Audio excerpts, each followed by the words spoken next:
Hello and welcome to the final tutorial session today at the BQIT workshop 2021. So we have a workshop today on measurement-based quantum computing, and our speaker today is Robert Raussendorf. So Robert did his PhD in the early 2000s with Hans Briegel in Munich. Round about the same time I did my PhD, and I saw from Robert's picture that we've both picked up a little bit of gray hair. So measurement-based quantum computing has been enormously influential, and I speak particularly from my own research, where it has been very, very important. So after doing his PhD, Robert went to Caltech and then to the Perimeter Institute, then became a Sloan Research Fellow, and then went to the University of British Columbia, where he is now. And so I would like to welcome on the stage Robert Raussendorf. And Robert, welcome.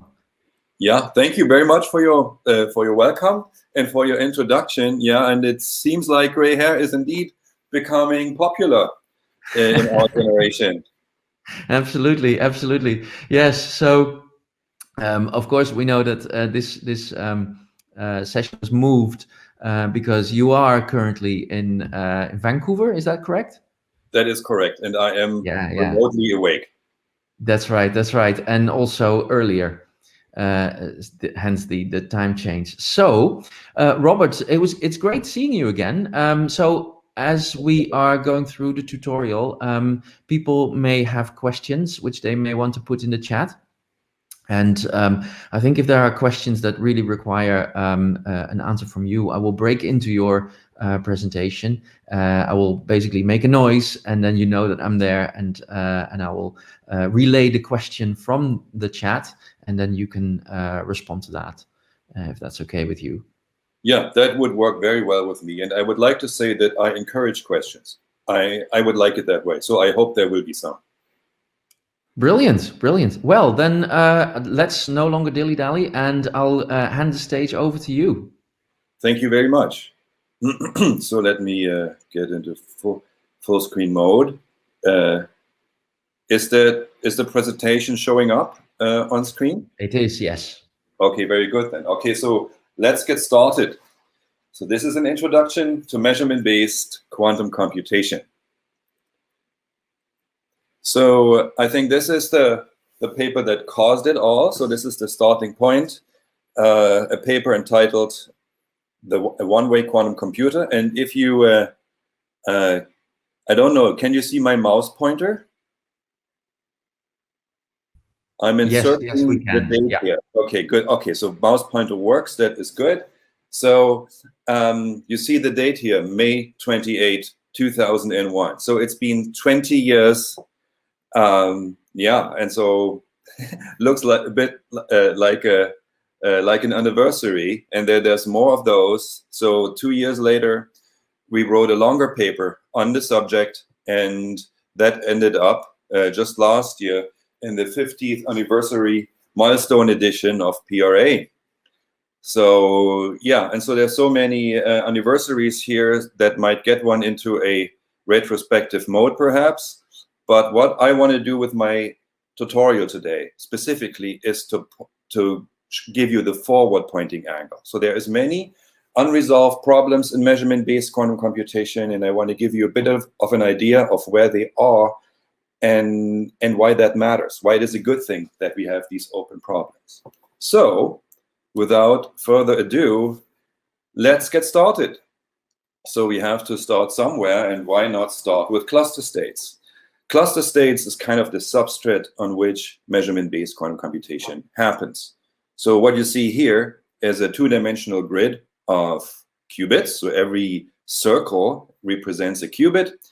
And well, those edges in between also have a meaning, and we will come to that shortly. Anyway, this thing represents a cluster state, which is just a particular entangled quantum state. And it turns out that the entanglement in this cluster state is very flexible and versatile. So you can do all sort of things with it. So you can measure qubits in the cluster, and that has interesting effects. So let's look at some of those. So here, so suppose you were in the mood of creating bell pairs between various qubits here on the cluster. And you can do that by measuring a bunch of other qubits on the cluster in certain bases. So a Z represents a Pauli measurement of sigma Z, and an X represents Pauli measurement of sigma X. And if you measure that pattern, you will get that outcome, namely a bell pair between qubits A and B. And you can do this between any locations you like. Okay, so you can use cluster states for communication if you would want to, for quantum communication. You can measure every second qubit in the cluster state as shown here, some in X, some in Z. And the remainder ends up in a state of the surface code, an encoded state of the surface code. So another application, a connection to quantum error correction, and that will also be of some importance later. So you see, you can do all sorts of things when measuring qubits locally in cluster states. And so the question is, how far can you take this? And since this is a tutorial here, so this question can also be read as, how far can you take this? But at any rate, let me show you what's already known about the question. So what's known is that the 2D cluster state is a computationally universal material. So we can implement any quantum computation on it solely by local measurement. Yeah? So it's basically like a blank sheet of paper, and you can imprint any quantum computation on it by measuring its qubits. All right, you can take it a step further. Of course, once you have resolved universality, the next thing to think about is fault tolerance. Yeah? So decoherence is, of course, a problem for quantum computers, and so you want to overcome its effects. And we know that this is in principle possible by quantum error correction. And then the question arises, how do you implement quantum error correction in cluster states, preferably with a high threshold? And it turns out the best way to do that is go into the third dimension. Three-dimensional cluster states have a natural protection against decoherence. Good. So this is basically what is known. And yeah, so why not have an outline here for my presentation? So this is, maybe I should say this. My idea was that this presentation would have two parts. We have now started the first part, and that will maybe last an hour. I don't know, maybe a little bit longer. We need to see. And this is an overview over aspects of interest. And then there is a second part that I intended for it, and that will be more technical. So in the second part, we will be confined to universality. Basically, I want to give you an outline of the universality proof. That would be the second hour. But in the first hour, the idea is that we bounce around, we go on a journey, or we retrace the journey that that people have indeed made, and just revisit some of those stations. So there's color here, and this color does indeed have a meaning. So universality and fault tolerance, these are two aspects that you need to deal with. I mean, there's no choice. If you come up with a computational scheme, the first thing is you want to determine its computational power. Is it universal? Is it not universal? That's a no-brainer. It's the first thing you need to do.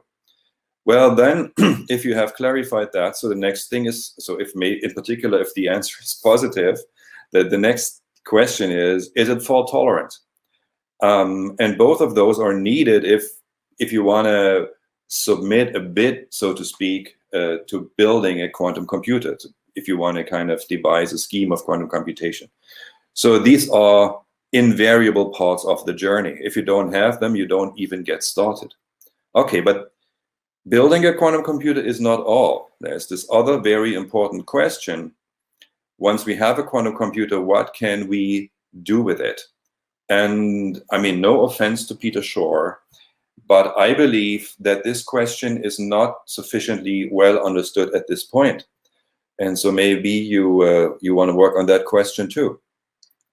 And yeah, so the question, you can ask this question at various levels. You can devise quantum algorithms directly or try to do so, or you can work on the fundamentals of quantum algorithms, asking questions, which quantum property powers quantum computation? And work on measurement-based quantum computation is suited for the latter question. So if you have an interest in that, then measurement-based quantum computation is kind of a jeep, so to speak, that gets you into the wild. Okay, good. And so these are kind of optional, just kind of interesting place to visit. This is what you need to do. There's no choice. Okay, so that's why there's this color here. This is necessity. This is just game. Good. I want to show you both sides, though. Good. And I just want to highlight again what I just showed you is for the first hour, and then if we have the time, if I indeed manage to do this in 1 hour, for the second hour, we can talk about it in some technical detail. Good. All right. So let's get started. Peter, you will interrupt me whenever there's a question. I'd be happy to take questions, but maybe there aren't any so far.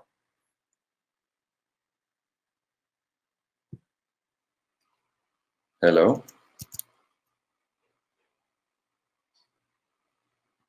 Let me just check that okay, Peter, where is Peter? Anyway, yeah. let's just...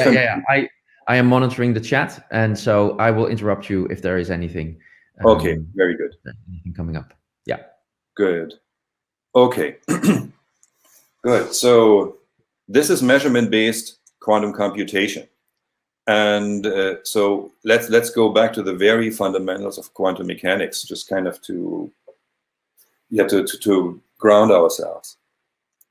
In quantum mechanics, there's two types of evolution. So there's unitary transformations and projective measurements, and they are kind of extreme endpoints of a continuum. So let's just compare the two.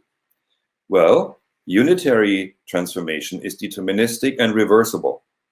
So deterministic means that if I know my initial state and my Hamiltonian, so Hamiltonian evolution would generate unitaries. So if I know all that, I will know exactly, I can predict with certainty what the result of this evolution is going to be. So that makes it deterministic. This evolution is also reversible, at least in principle. I can just kind of flip over my Hamiltonian and run the whole evolution backwards. Yeah, so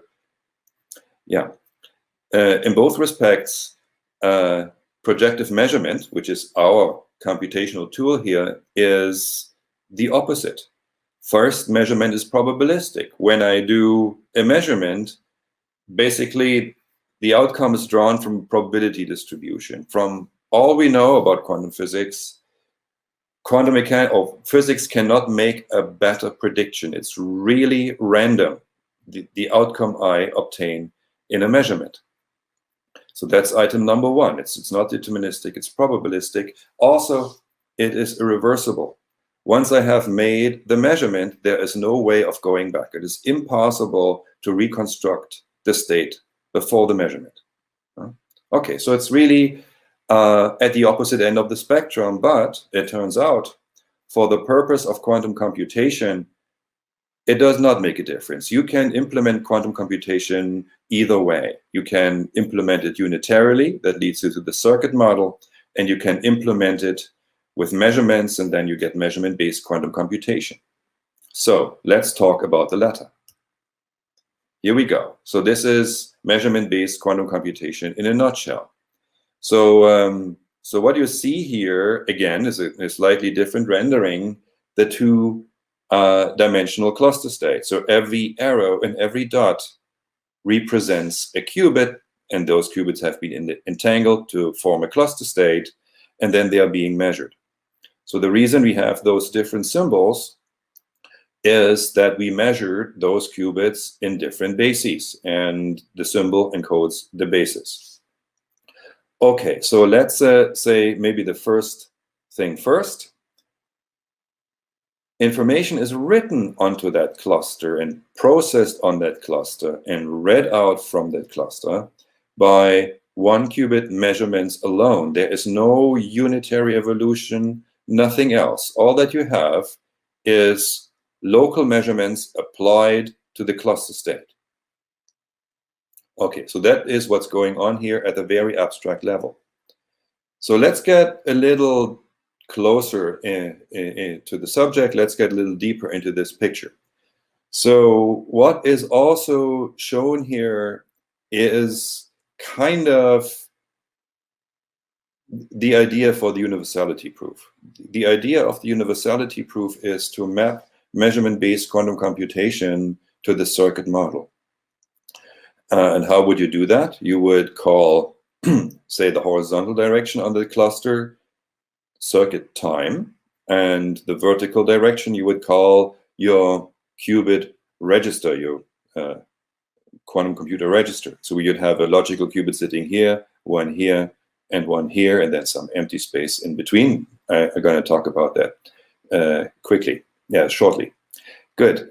Yeah, so that's it. So that's the first step. So you can map a quantum circuit to a measurement pattern on the cluster. And this is precisely what you see here. These dots represent measurements in the eigenbasis of sigma z. And the purpose of these is to remove those qubits from the cluster. So it turns out for the particular algorithm shown here, those qubits, cluster qubits, are unnecessary, and so they can be removed by measurements in the z basis. And you see, after they are gone, what you see here in yellow and orange underlay is a network-like structure. So that's already looking like a circuit, and indeed it is. Indeed it is. So now we can begin to talk about the errors. So if you have an upward pointing arrow, what that means is a measurement in the X eigenbasis. And if you had a line of such qubits, all measured in the eigenbasis of X with no bridge leading into that, so that would constitute a wire. So if you had a line of cluster qubits being measured in sigma X, what that would do is it would shuttle quantum information from the very left of the cluster over to the other side, to the right. That's what it would do. Just kind of wire, nothing else. Okay, so yeah, that would be logically an identity operation, which is maybe not all that interesting. So what we can do now is to tilt the measurement basis slightly away from the X basis, measure some linear combination of sigma X and sigma Y. And if we do that, we find that still this teleportation of logical information is going on.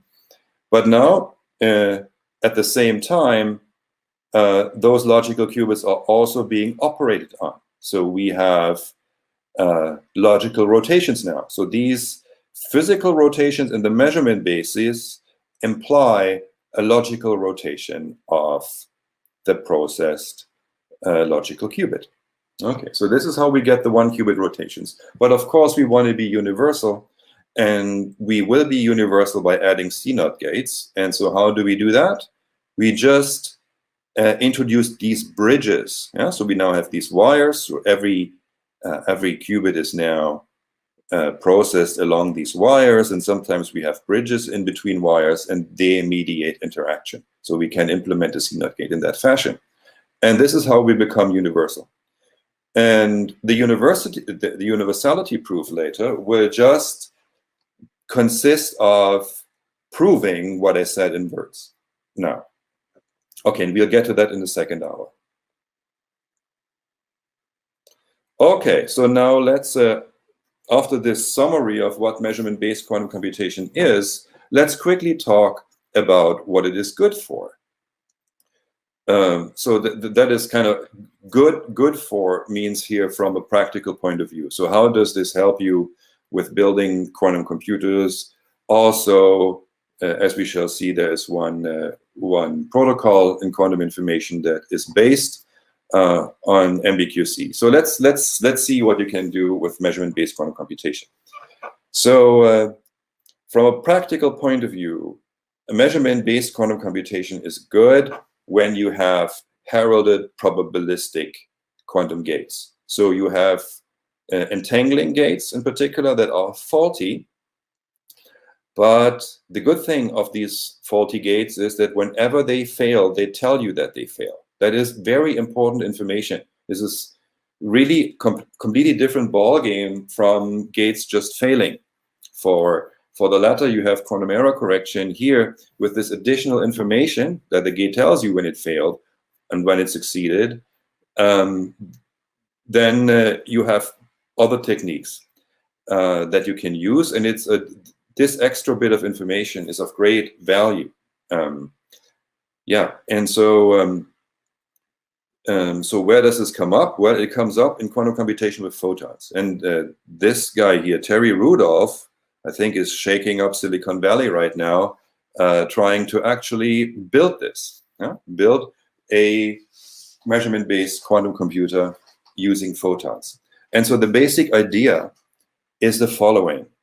So you create cluster states continuously with probabilistic heralded entangling gates. And yeah, so this sometimes fails, sometimes succeeds, but say the probabilities work out such, and you can always arrange for that, for any success probability, that on average, the cluster grows.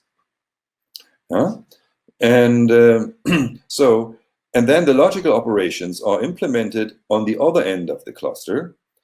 Yeah, and in between you have a safety distance, because this is really, so the appending to the cluster state is a probabilistic process, so it fails, succeeds, fails, succeeds. And so you have fluctuation in the size of the cluster state here over here as it is grown. And because you have this fluctuation, you keep a safety distance to where you implement the logical operations. Okay, so that's the basic idea here, and that is very useful for reducing the operational cost of quantum computation with probabilistic heralded gates. Good, that's one thing that it is good for. I see I need to speed up a little bit. Okay, so another item here, measurement that was kind of closer to the original idea of optical lattices. Sorry, Robert. Yes? Before you move on, to slow you down a little bit further, there was a question in the chat by Nicolas Faber, and it is it clear what are all the possible cluster geometries which allow achieving universal quantum computation? Is it? Oh, yeah. So I mean, connectedness, cluster geometries. I do not have a definite answer to this question. Maybe to give kind of a positive answer, I mean, you go through all the crystallographic lattices in any dimension larger than 1, and it will be universal. But that is not enough. You don't need regularity. So sometimes, I mean, there is work out there, quite a bit, in fact, in various places, where you work on irregular cluster states. They have no deterministic pattern of how they were created. The entanglement pattern is not deterministic. And that's fine too. So in that case, it becomes a percolation problem. So all you need is you need to be above the percolation threshold. You have to be sufficiently connected, and then you will again be universal. In fact, that relates to how the name of a cluster state came about. I don't want to go into that discussion right now because I think I'll be pressed for time. But so it's very, very flexible. Yeah. So I cannot give you the precise statement of what is needed, but every regular lattice will lead you to universality in dimension greater than 1. Also, these percolation phenomena will lead you to universality if you are above the percolation threshold. So what I can say from the other side, what will not be enough, and we'll get to that too. What will not be enough is cluster states on tree graph or on graphs close to trees. That is a no-go. So you need loops in your graph and plenty of them. That's a criterion. So tree graphs are counted out. That is the generality to which I can answer the question right now.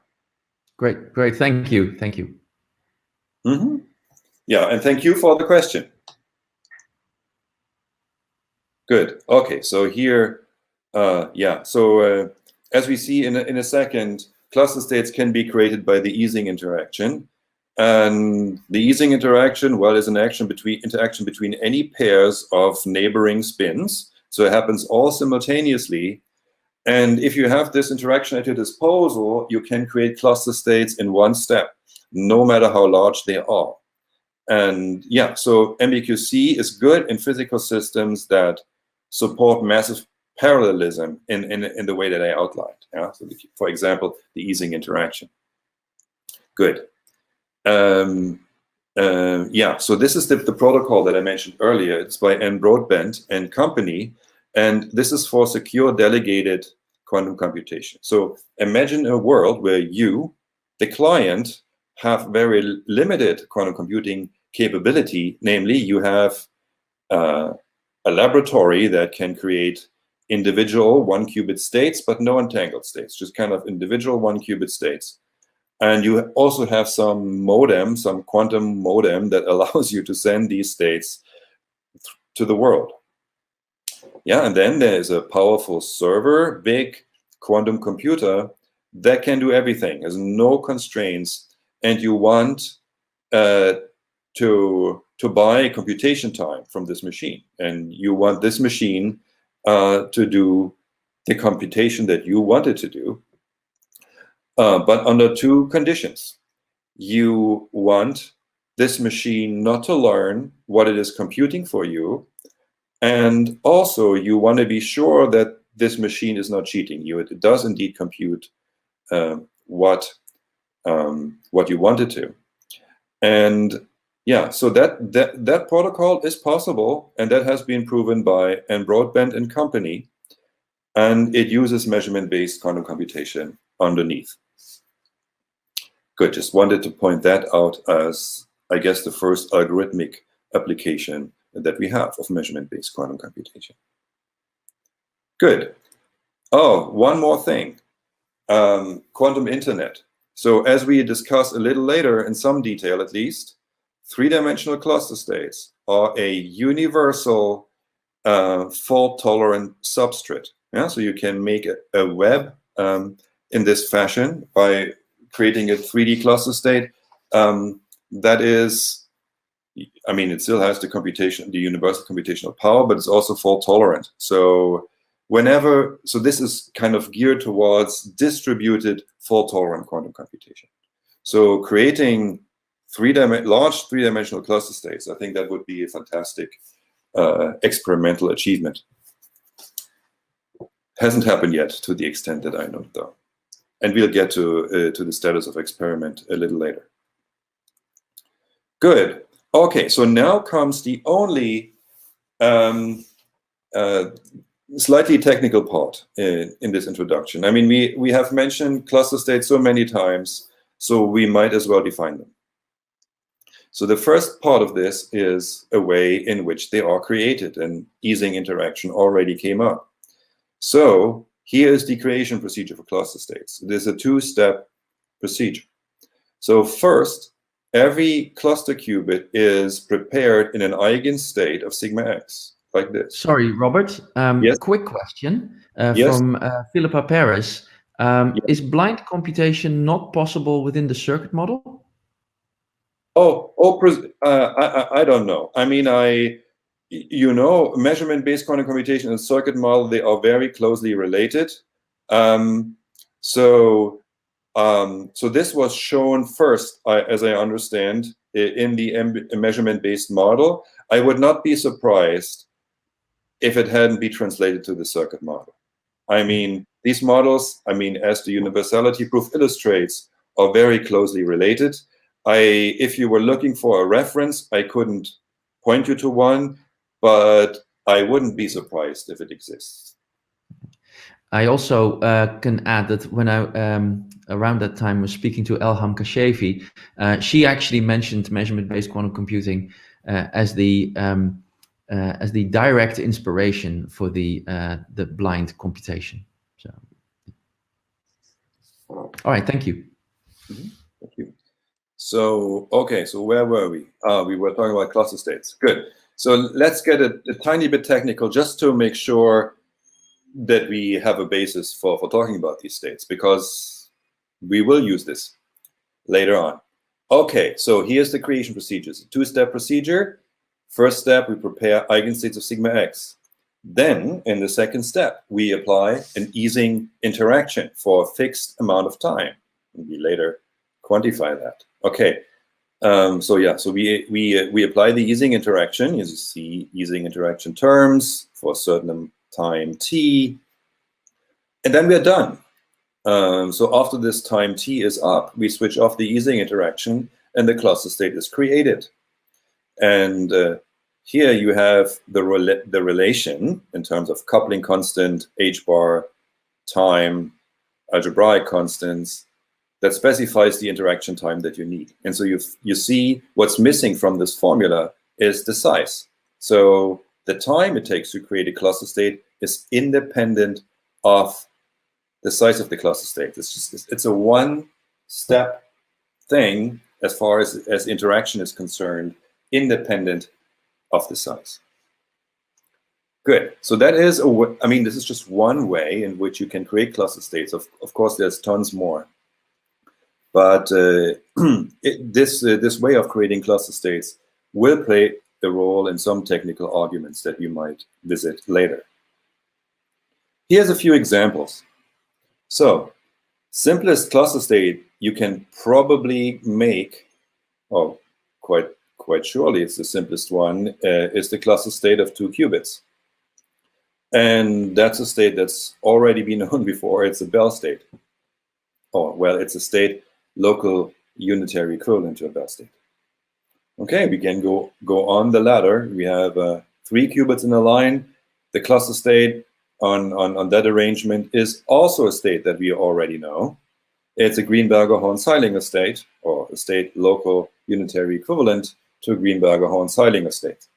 Okay, but if we make the chain longer, we begin to deviate from the GHZ type states. But I'm stopping here. Instead, I go to something else. This is a cluster state, or some would say a graph state. Maybe we should say a graph state because it's not defined on a regular lattice anymore. Anyway, it's defined on this wheel-shaped interaction pattern, and it has 7 qubits that are being entangled here. And what that graph state represents is a code word of the Steen code. Okay, so again, we see the connection between cluster states, graph states, and quantum error correction that we already saw at the very beginning. Good, so these are examples. Let's move on to the definition. Because, we could, of course, use the creation procedure by way of the Ising interaction as a definition, but it turns out that there's a better, in quotes, definition, a definition that works better with making proofs later on. And the realization here is that cluster states are stabilizer states, and therefore can be described in terms of a stabilizer. A stabilizer are Pauli operators such that the state in question, in this case the cluster state, is an eigenstate with eigenvalue +1 of all these Pauli operators. So that's what a stabilizer state would be. And now the cluster state has a particular stabilizer. So let's just look at the generators of that stabilizer. Yeah? So the stabilizer is a group, and so it suffices to look at the generators. Okay, and so we pick a lattice site. Let's call it A. On that lattice site, we place a Pauli spin flip sigma x.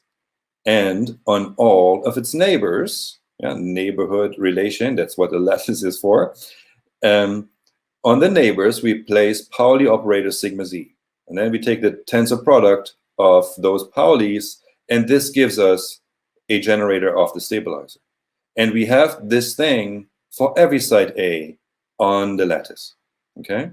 And it turns out that the eigenstate with eigenvalue 1 of all of these operators is unique, and that defines the cluster state. So this we will use as a definition. It is equivalent to the creation procedure mentioned before, but from a technical point of view, it is of advantage to formulate it in this way in many cases, not always, but often. Good, so that's a definition of a cluster state. Let me move on. Let me kind of make this distinction. We already mentioned it briefly when I discussed this Steen code thing here on 2 slides back. Let's call them graph states. And basically, the definition is exactly the same as we had it before. The only difference is now that we are more flexible. So when we say cluster state, we always have a regular lattice in mind in some dimension. And now we define the same type of state on any graph. It doesn't have to be regular, it doesn't have to be anything, it just has to be a graph.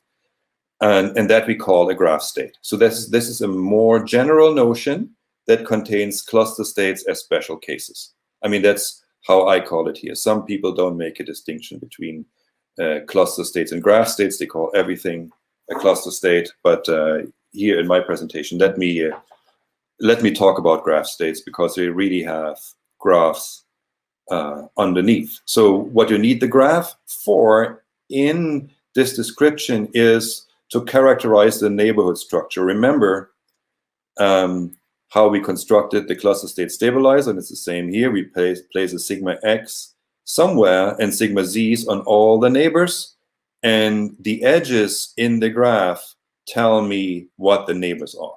That is where the graph comes in. Good. Okay, so these were graph states, and we get back to them. Okay, so it's just a tiny little bit about experiment. So these are early experiments, hopefully soon be followed up by experiments at a larger scale, maybe at PsiQuantum, we will see. At any rate, this is cold atoms and optical lattices.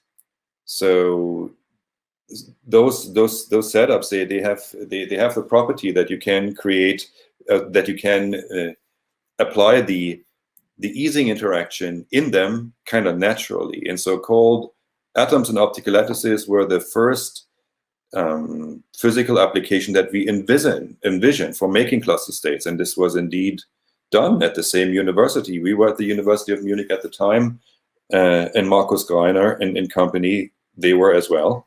And so they did it. They did the first experiment on that. But what then happened was a shift to optics, to quantum computation with photons. And so here, this experiment by Philip Walter and company was the first experiment that really demonstrated all of measurement-based quantum computation in a very simple setting. So they created a 4-qubit cluster state, they demonstrated a universal set of gates, and even implemented a Grover search. Okay, so this first experimental demonstration of measurement-based quantum computation. There's a few more experiments maybe to discuss, or at least one when we talk about fault tolerance. Good. Oh, which is, by the way, the subject that we now come to. So I want to close the subject of universality now and move on to fault-tolerant quantum computation. And we already mentioned this before, that the 3-dimensional cluster state is a fault-tolerant substrate, and that this is one recognition that you have to have if you want to get measurement-based quantum computation with a high threshold. Then this is really the way to go. So this is the first recognition. These 3D cluster states, they are inherently fault-tolerant when you measure them, and that is what you want to exploit. And this is also the part that I would like to show you why this is so. All right, but this doesn't give you very much. So this gives you long-distance communication, I mean, you need to ask, so where are the gates? How do I make gates with this? And gates you can make, and the way you make them is by drilling holes into the cluster. So they come here in two colors, these holes, and there's a reason for it. So there's primal holes and dual holes. This is a level of detail that we will not be able to get to here in this lecture. But the main idea is you get the gates by drilling holes in the cluster, and then these gates become a topological notion. Yeah, so you can yeah. Okay, so I'll say a little bit about that later, but that's the idea. You make your cluster states topologically non-trivial. This is how you're getting gates out of this. Okay, so this is fault tolerance at the bird's eye view. Now let us move into this a little bit. Okay, this is the microscopic view. So this is how the cluster lattice looks like in 3 dimensions. So what you see here is an elementary cell of this lattice. So this cell is now tiled in all 3 directions many times to create the macroscopic cluster state. Okay, so now let's see what's going on in one of these cells.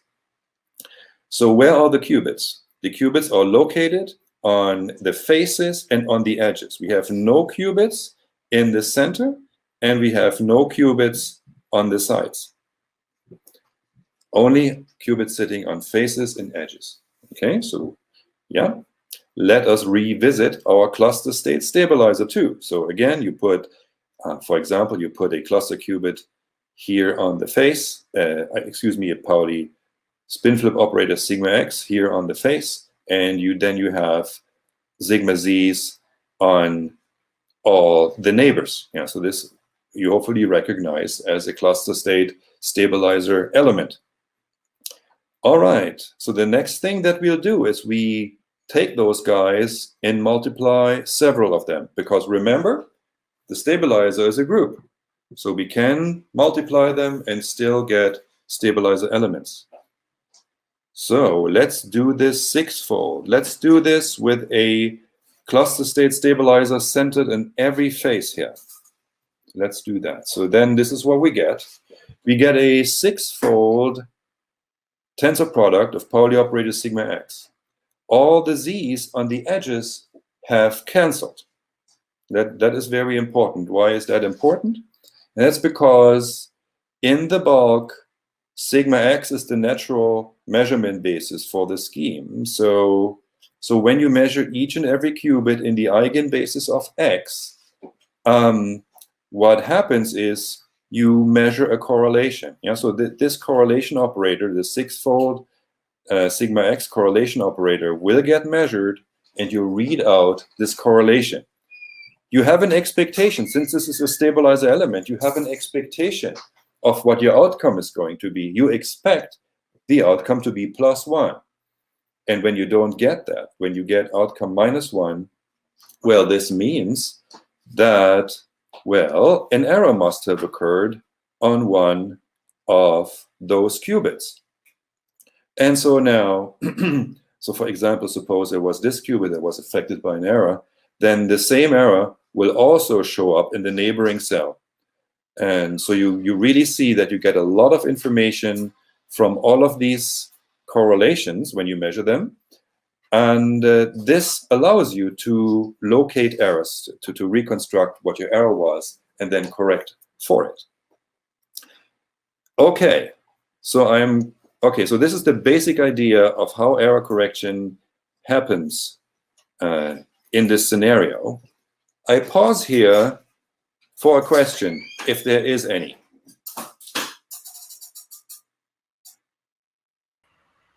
There's currently no questions. Okay. There was a question about implementation, but I think you already answered that. Okay, very good. So I was kind of trying to, how do you say, extract a question from you here kind of forcefully, but it didn't happen. Sorry, so I need to ask this question myself. So you could say, oh my God, yeah, that's all nice, but look, it's only these red qubits that are involved in this parity check. Yeah, seems like, what about errors here on the other qubits? They are not involved.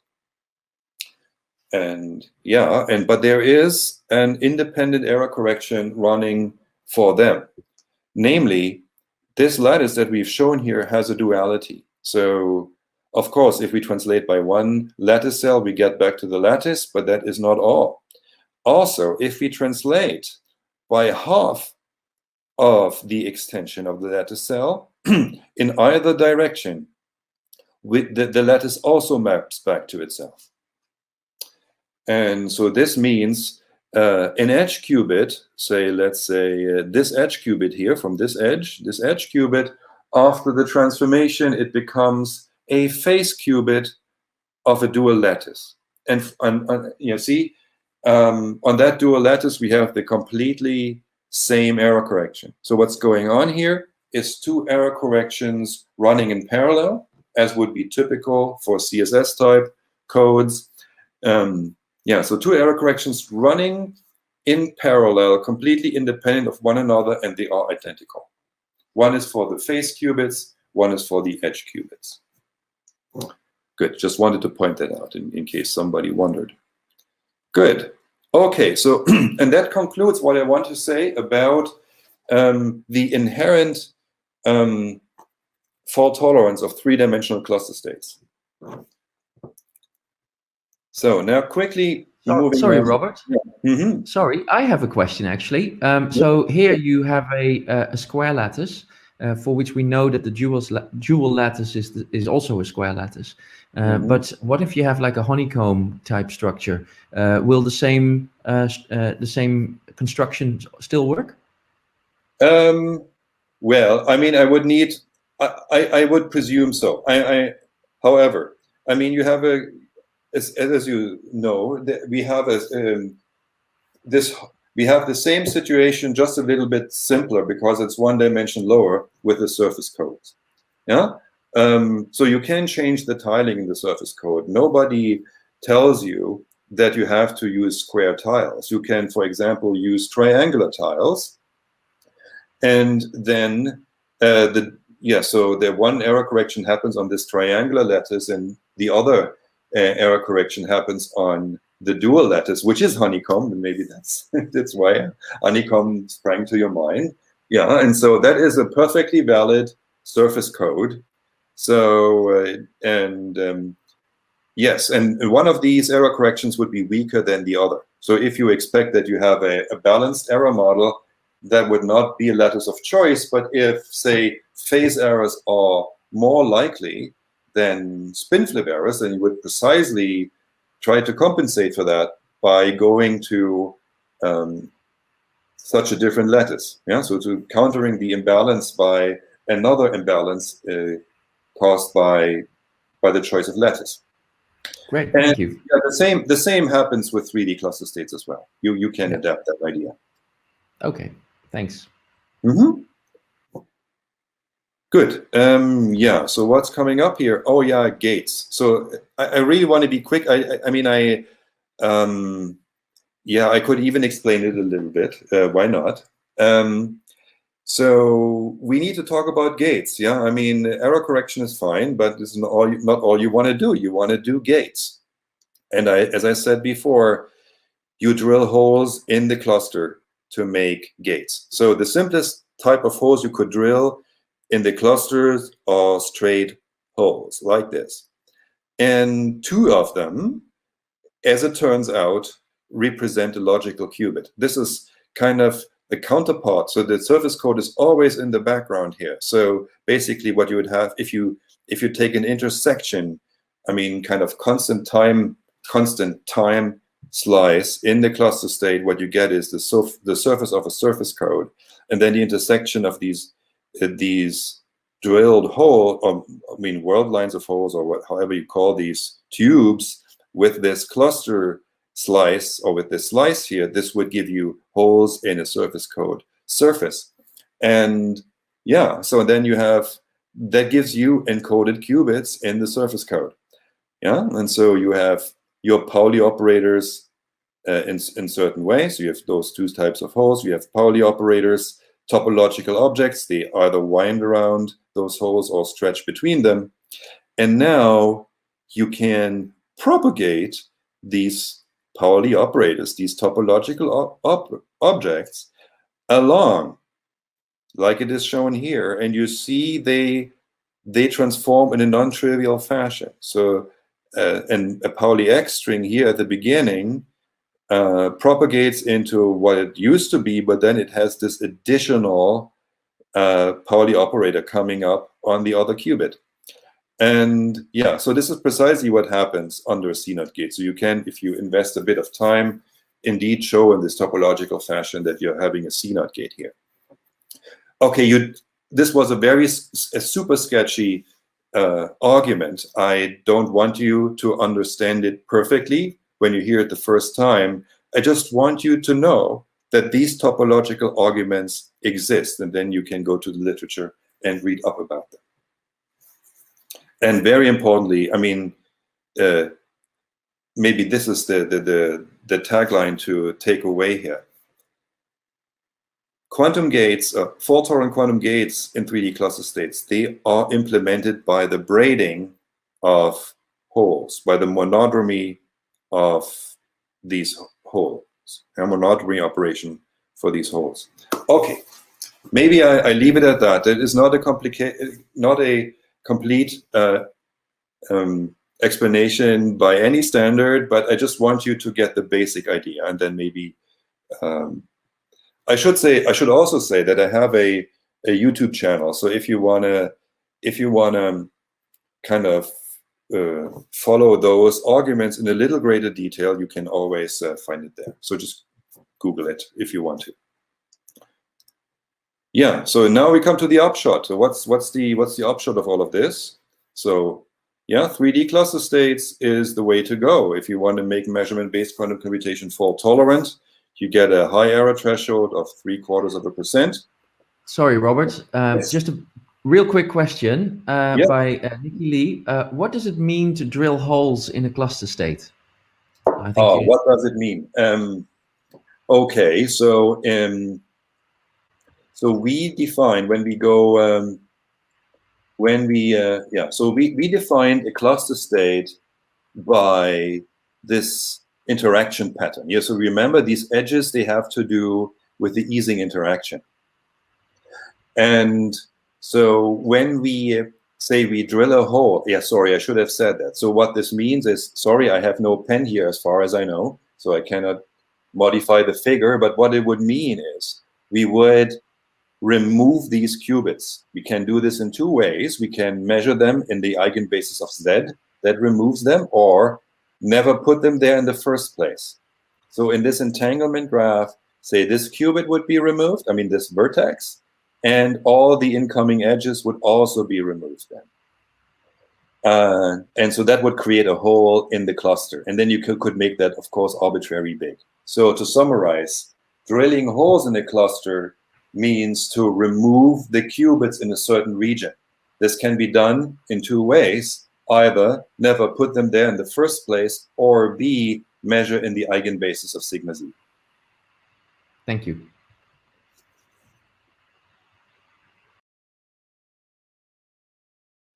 Okay, so we were talking about the upshot. Okay, but all right, I think I've said this now. So it's a scheme of fault-tolerant quantum computation with a high threshold. There's kind of a mapping to the circuit model in 2D. So we've seen this already a lot of times. Measurement-based quantum computation and the circuit model are very closely related. So, and if you consider Mbqc on a cluster in D dimensions, so that maps to the circuit model in D-1 dimensions. So everything you can do with 3D cluster states, you can do with circuits in a 2D local architecture. Yeah, and so 2D local architecture is kind of important from a practical point of view, because that is what you can print on a wafer. So if you think of, I mean, think the Google chip, for example. So if you, so if you use superconducting qubits, for example, well, you can print them on a wafer, and then it stands to reason to limit your interaction to nearest neighboring qubits, and because otherwise you would get traffic jam if you have to provide for all these long-range interactions, so better not have them. And yeah, and so this maps to the circuit model in 2 dimensions. So you have the same fault tolerance in the circuit model in 2D with nearest neighbor gates, and well, that employs the surface code. Already came up several times. Cluster states and surface codes are very closely related. Okay, and that is from the same paper with my collaborator from then, Jim Harrington's paper from 2007. Good. Yeah, so mapping to the circuit model, I just want to point it out because it is practically relevant. Let's talk about experiment briefly, and this is back to cluster states. So this topological type of error correction that you find in 3D cluster states was realized for the first time in 2012, and this is a paper from Yan-Wei Pan's group. Yeah, so this was realized with an 8-qubit photonic cluster state. Yeah, because of the limitations of photonic down conversions. This is an experiment that took, I think, 2 months of measurement time. Yeah. But it was the first proof of principle realization of this type of error correction. Good. Yeah, so I mentioned this already. So this is really the experimental frontier. Where can we take this? Is it possible to make really large 3-dimensional cluster states, preferably with photons, so that we can distribute them? Good. So that has not been shown as far as I know. Okay. So I see that I'm going over time. So I will have to have a discussion with my session chair about how to proceed. But before we go to that, I just want to make a point here, because we are now transitioning from the practical to the more theoretical. So we talked about quantum error correction fault tolerance now for a while. And so how did we at all get into this? And so, because there is really a theoretical reason for, I mean, apart from the practicalities, there is really a theoretical reason why we went into this subject at all. And so, look, Mbqc, you have a cluster state, and then you measure, and at the end, all that you have is the measurement record. There's many, many measurement outcomes. Each of these outcomes is individually random, so individually tells you nothing. And so the information is in certain correlations. And what we wanted to do is to study these correlations. We thought this is fundamental for measurement-based quantum computation, and we want to study these correlations. And so what you see here, this is my notes from March 2002. So at that time, we didn't know yet about 3D cluster states and their use, so we were trying more conventional things. We were trying to translate circuits for quantum error correction from the circuit model to measurement base, and then you come up with patterns like this. So this is the 5-qubit stabilizer code. This is the corresponding error correction circuits. This is the same for the Steen code. And so what you see here with these dots, this is the support of certain correlations that facilitate the stabilizer measurement. And what matters about these correlations is that they have a finite extent. And so we thought, okay, finitely extended correlations is good. Maybe we can look at them with various techniques. So we wanted to study these correlations. And we thought, okay, so fault tolerance is a really good problem to look into, because A, it is a problem with a price tag. So if we solve it, many people will care. And B, we can solve it only when we understand the non-stabilizer correlations. And so if we understand that, then we really have understood a great deal. And so we would have learned something. It turned out that this assertion was false. In the end, it was not required that we understand the non-Pauli correlations. to solve the fault tolerance problem. And that was good because we never understood those correlations properly. So we could solve the fault tolerance problem only because we didn't have to solve that other problem in the first place. But also we didn't quite learn what we wanted to learn. Okay, I just wanted to mention that. So the reason I'm bringing this up here is that our motivation for looking into fault tolerance also had this fundamental component. It was not just because fault tolerance is something that you have to deal with. I just wanted to point that out because this marks a transition from the practical aspects to the more theoretical aspects, such as the role of entanglement in measurement-based quantum computation and contextuality, computational phases of matter, and so on and so forth. Good. My first hour is up, so I think maybe it's time for a 3-minute break or so. Maybe people want to get coffee or whatever, and maybe I can have a quick chat with my session chair in the meantime. Great, thank you. Yeah, so we are live currently, but yes, so well, I'm happy to submit to you. What would you like to do next? Yeah, so I would like to just continue. This would be my preferred way. So I want to talk about the role of entanglement, and I want to talk about, well, contextuality will be super brief, but then I will talk about the computation phase of matter. So I would prefer to just continue and to leave out the technical discussion. I think that sounds good.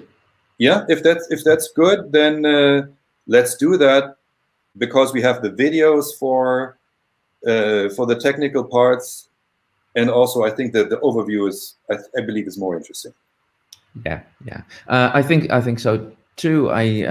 So far I'm actually also learning quite a bit. So I'm really enjoying it, and I think this is a good this is a good style. Good. Okay, yeah. Fine. If you think so, then this is good. It's 5:02 your time zone on my computer. Yep. So maybe we reconvene 5:04 or something like this. Yes, I think that's a good idea. Give everybody a little break to get a drink or to get rid of one. And yeah, so I'll see you sort of 5:04, 5:05. Good. Okay. Great. Welcome back to the second half of the final workshop of the first day of BQIT 2021. That's a mouthful. Robert, so in the first half, you gave us a wonderful overview, and you are going to continue with the fruits of measurement-based quantum computing, if I understand correctly. So over to you. Good. Thank you very much. I hope you can see my slide. Hopefully it all works. Good. Okay, so this is kind of, we've just made the transition from the necessary to the fun stuff. Okay, so none of these investigations is strictly necessary, but it gives you kind of an idea of how quantum computation works, and that's why it is interesting to look at them. So we will look at three of these angles. The first is entanglement. Second is contextuality, but I will be super brief. I apologize to those who are particularly fascinated with this area, but I thought maybe I should not overburden you with concept, but I will mention it briefly. And then finally, computational phase of quantum matter. So these are the things that we are now going to visit. Let's begin with, entanglement. But before we get to that, maybe a word, why look into these things? Because building a quantum computer is just one thing, but the other question that still stands is what to make out of it, what to do with it. And so from the theory perspective, the question is, and I think it is not a question that has yet been answered, and again, no offense to Peter Shor, of course Shor's algorithm is fantastic, but we want more of those. And the question is, how do we get there? And so the question is, how can we harness the quantum for computation? And I will not answer this question for you. I don't know, in fact. I mean, I'd really love to know. It's kind of the question that's most pressing for me. This is really a question I would want to answer, but I cannot answer it right now. All I can do is take you to some places that I've been to, and show you a little bit of the scenery. That's the best I can do. And so let's go for that. So we begin with entanglement.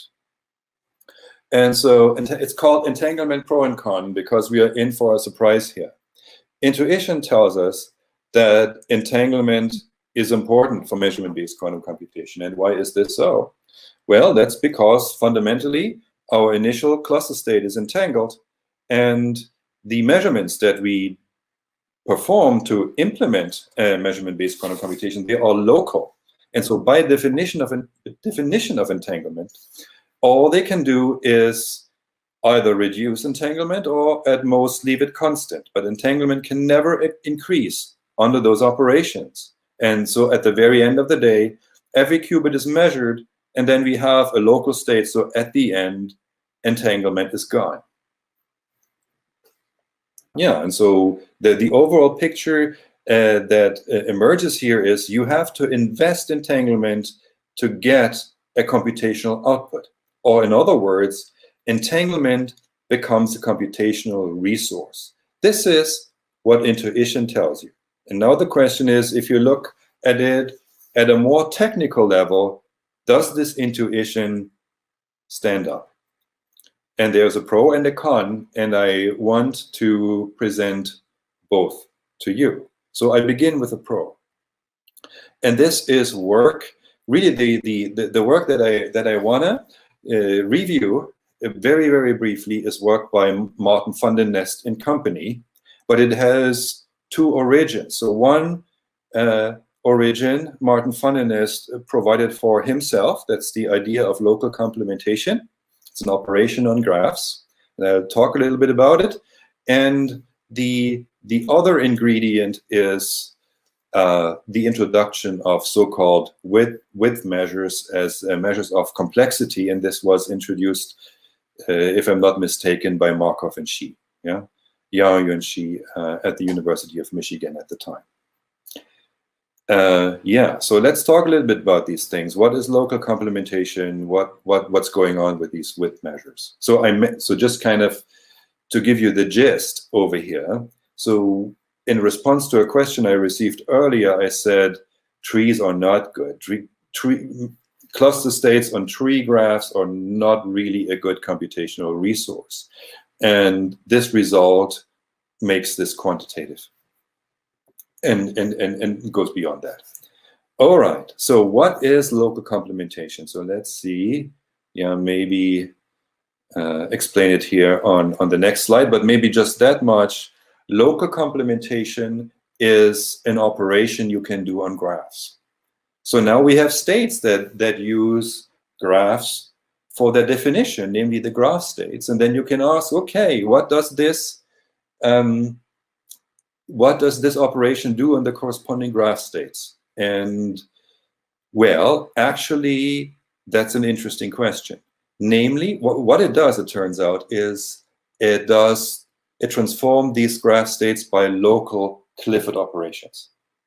And so Martin van den Nest kind of came up with this. Well, okay, so Martin van den Nest discovered local complementation coming from the physics side. He asked, okay, we can transform graph states by local Clifford unitary. Sometimes we get another graph state. And how are these two graphs related? And that is by local complementation, it turns out. But, and that's the funny thing here, local complementation was already known. Martin van den Nest discovered it, but it was already known to graph theorists. So for example, Chris Godzill, who wrote a book on algebraic graph theory, devotes an entire section in this book on local complementation. So without any quantum connection, graph theorists were already studying this notion of local complementation. And when Martin van der Nes found that out, I think it inspired him greatly. I think it gave him a sense that this connection between measurement-based quantum computation and graph theory is profound. It is not just superficial. And the work that I'm going to present here in the end is, I mean, so he tried to push for this connection, and the work that I'm going to present very briefly here at the end of this section is kind of the product of that push. Good.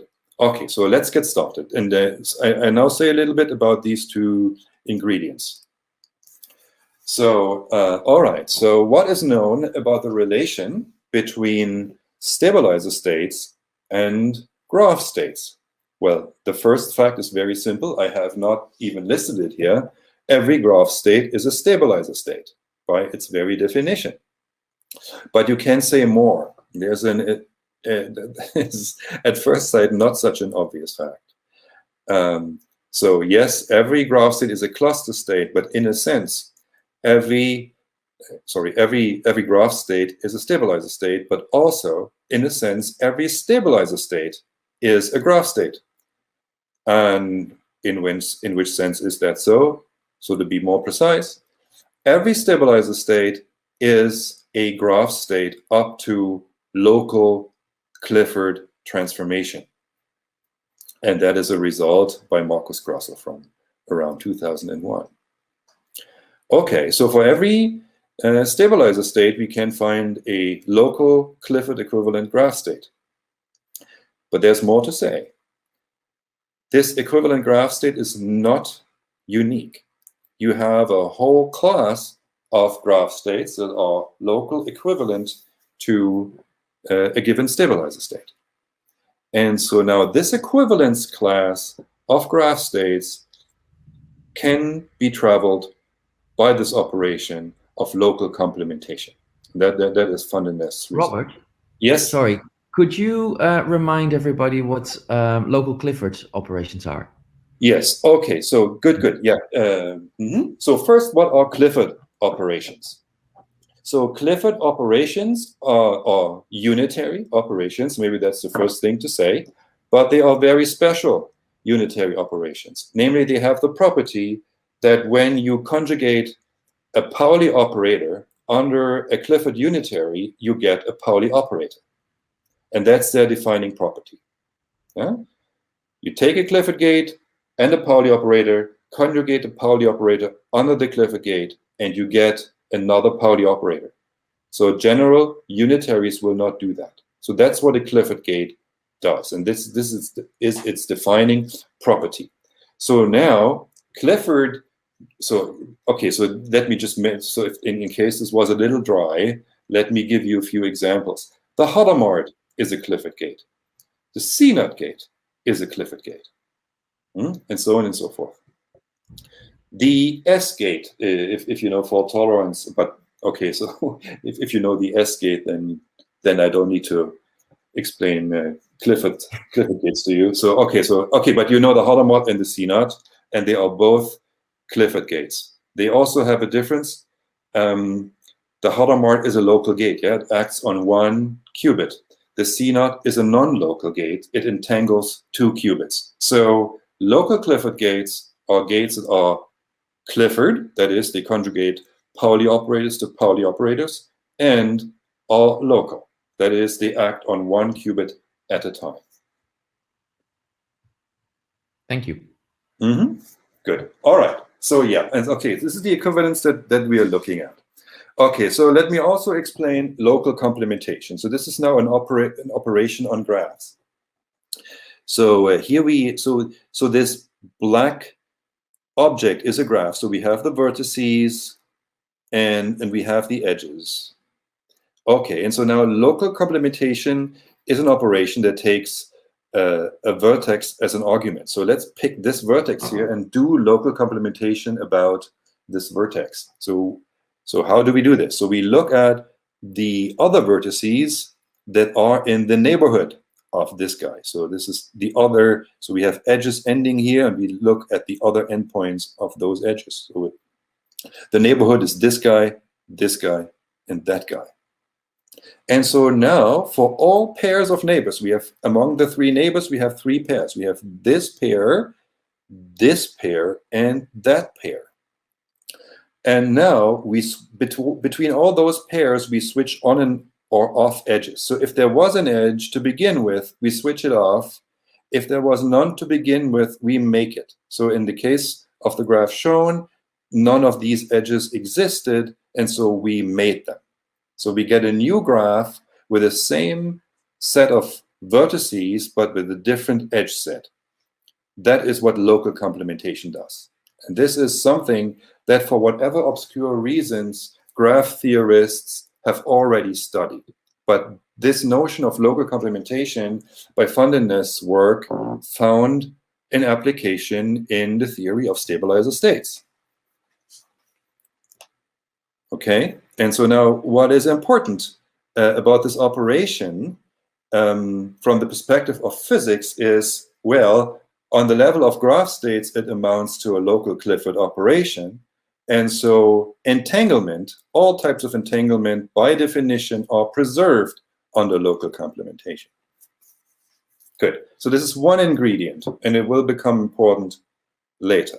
Let's now talk about the other ingredient. This is Markov and Xi.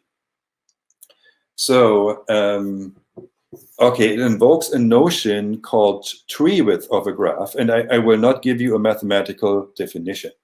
I just kind of give you an intuitive definition here. So basically, tree width measures the fatness of a tree. Yeah? Okay, so the graph that is shown here is approximately a tree, but it is not exactly a tree. So its branches are kind of fattened. I mean, in an intuitive sense, I think it comes out quite clearly here in this picture. And so, yeah, so tree width measures the degree to which this tree is fattened. It measures the deviation from a tree, in a sense. Okay. And using this, and this is, I mean, I'm not explaining it, but there's a proper graph theoretic definition underneath that I just don't want to complicate my slide with. But this picture will hopefully suffice. And what they showed is that so you can have a classical simulation of measurement-based quantum computation that runs in a time that is exponential in the tree width. So the tree width is a complexity measure for classical simulation of measurement-based quantum computation. And yeah, that's what it is. Again, the cost of simulation is exponential in the tree width. So let's specialize this to the special case of a tree. In case of a tree graph, the tree width is 1. And so you get, so this factor is trivialized, and then the cost is basically proportional to the remaining factor, which is kind of order of the system size, which is kind of efficient. So really the troublemaker is this guy, the exponential and the tree width. So tree graphs there's no speed up in Mbqc on graph states with tree graphs. Okay, so that is the other ingredient. And I mean, this is a very strong result, a very interesting result, but it has one, I mean, especially for aesthetically minded people, it has a little bit of a shortcoming. Tree width, yeah, tree width is a measure on graphs, and tree width is not invariant under local complementation. But we know because on graph states, tree width, local complementation just translates to local operation, which does not affect the hardness of classical simulation. We have a mismatch here. We would want to have a result that invokes only quantities that are invariant under local complementation. And this is the piece that Condensed and company put in. Okay, so the structure of the Condensed result is exactly the same as that of the earlier result by Markov and Xi. Yeah, so again, the theorem is about measurement-based quantum computation on a graph state, and what they cost of classical simulation is. And again, you have this exponential factor, but the tree width is now replaced by a different measure. It's called rank width. And so kind of the physical intuition is the rank width would kind of measure the flow of logical information through a graph.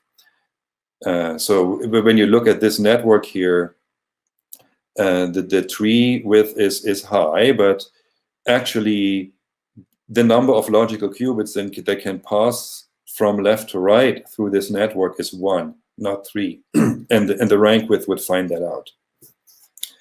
Okay, so just kind of to give you a little bit of physical intuition about what rank width means, but otherwise it is very closely related to tree width. It is a width measure, but the important property is that it is invariant on the local complementation. So it fixes this minor aesthetic shortcoming of the earlier result of Xi and Markov. Yeah? So you get a slightly revised theorem, but it is now invariant on the local complementation. And but then now there's an add-on here. So this rank width is also an entanglement measure. And so this is why we are reviewing it here. So basically the cost of classical simulation of measurement-based quantum computation is exponential in an entanglement measure. Okay, so this is the so in this sense, this result kind of provides a rigorous meaning to the intuition that entanglement is a resource for measurement-based quantum computation. Namely, entanglement is precisely what makes classical simulation hard. Or I should say, entanglement is a precondition. The presence of entanglement is a precondition for the hardness of classical simulation of measurement-based quantum computation. Good. This was the pro. This was the pro, and I'm now moving to the con. Okay, about the con. Too entangled to be useful. So a question that you might want to ask is, how rare are Mbqc resource states in Hilbert space? And I think, misleading or not, an analogy comes to mind is the night sky. Okay, how many stars are up here? How densely is space populated with them? Anyway, so our question is, how rare are Mbqc resource states in Hilbert space? This question was solved in a paper by David Gross, Steve Lemire, and Jens Eisert. And the answer is, if you go by Hilbert space volume, the fraction of useful states is very, very small. It decreases faster than exponential in the number of qubits. And that's only the best possible case. Probably it's even smaller. Probably it's even smaller than that. But this is what it can be at most. So yeah, the fraction, if you go by volume, of resource states in Hilbert space is small. But what is even more interesting is the reason for why this is so. And the reason is that the majority of quantum states are too entangled to be useful. So yeah, so actually entanglement is no longer here a precondition for quantum speedup. It can also oppose quantum speedup. And so basically what happens in those states is the majority of states is super entangled, and what it implies for the measurement of those states is that whatever local bases you choose for measuring them, your measurement record will be near completely random. And so you can replace measuring those states by coin flips. So whatever you can compute on those states, you can also compute by tossing coins. So yeah, so no speed up there. Robert, yes? So I think this is a good point to ask a question that was posed earlier by Zachariah Darby. So the question was, what are the advantages of using k-uniform states, highly entangled states, in quantum computation? And so in the light of these too entangled to be useful, can you comment on those k-uniform states? I'm afraid not. Can you explain to me what k-uniform states are? I don't know. So let's shelve this and we can go back to it later, but the person who asked the question would need to explain to me the notion of k-uniform states. Yeah, but I'd be happy to share whatever opinion I have on the question. Good. Thank you. Yeah. Good. All right. So too entangled to be useful. I thought that was kind of, I mean, when you go through the argument, I mean, it's based on a particular measure of entanglement. That's always important. Both results, they do not refer to entanglement in general, but they refer to specific measures of entanglement. So they are both are special in that regard. But at any rate, so this result refers to a measure called geometric entanglement. And if you go through the proof of it, I mean, it's 2 lines. It's really not a complicated technical argument, but I think the consequence is rather striking. Anyway, yeah, so that was too entangled to be useful. Okay, we are advancing. So we are leaving entanglement now, and we are advancing to our next subject, which is contextuality. And I apologize, I will treat it rather stepmotherly, because I'm afraid that and we see it kind of when looking at my watch, there's a lot here in this presentation, and yeah, just I didn't want to go too deeply in this large complex of material. Let me just tell you the beginning of it. So what you see here on this slide is 2 papers. There is this RefModPhys article by David Mermin about hidden variable models, Bell non-locality, and contextuality. And then you have this paper here on the right that is by Janet Anders and Dan Brown on the computational power of correlations. So let me just tell you a little bit about how these papers are related. Or how this paper by Janet Anders and Dan Brown builds on the other one by David Mermin. So what is contextuality? Contextuality is a measure of quantumness. It tells us how quantum physics is different from classical physics. So in classical physics, what you can do is, or what you see here is a bunch of Pauli observables on 3 qubits. And what you could do in classical physics is assign values to them. So you could say in classical physics, okay, every observable has a value. I may not know of it, but the value is really there. And when I do the measurement, this value is just merely revealed to me. There is a theorem in foundations of physics, the so-called Quotient-Specker theorem, that tells you that such a picture doesn't work in quantum mechanics. So the idea that that observables have pre-existing values that are merely revealed by measurement, that doesn't work in quantum physics. The original proof of the Quotient-Specker theorem is quite complicated. And so one thing that David Mermin did do here in this paper is presented simpler proofs for it. 2 simpler proofs. I mean, these proofs are so simple that you cannot refuse to look at them. It's very, very simple arguments. And this arrangement of observables represents one of those arguments. So this is kind of the material out of which a contextuality proof, a proof of contextuality of quantum mechanics, a proof that you cannot simply assign outcomes to observables.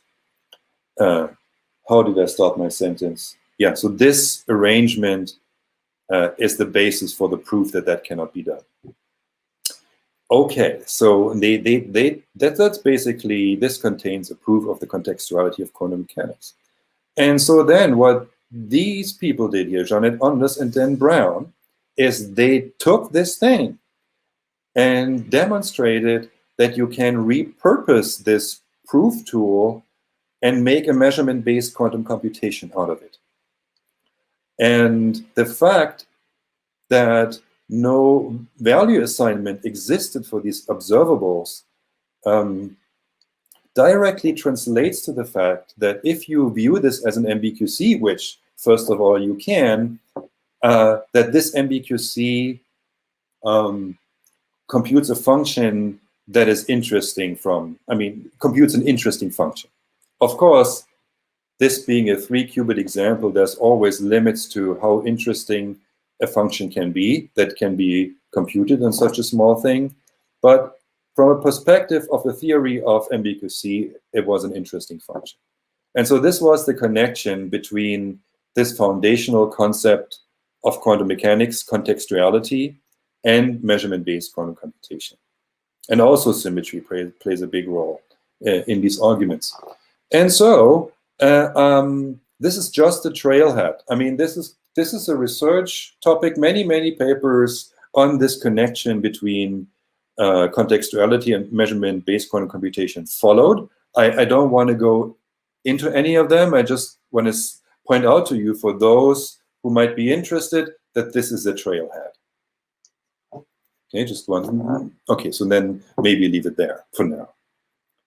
Let me come now to this last topic here in this tutorial, computational phases of quantum matter.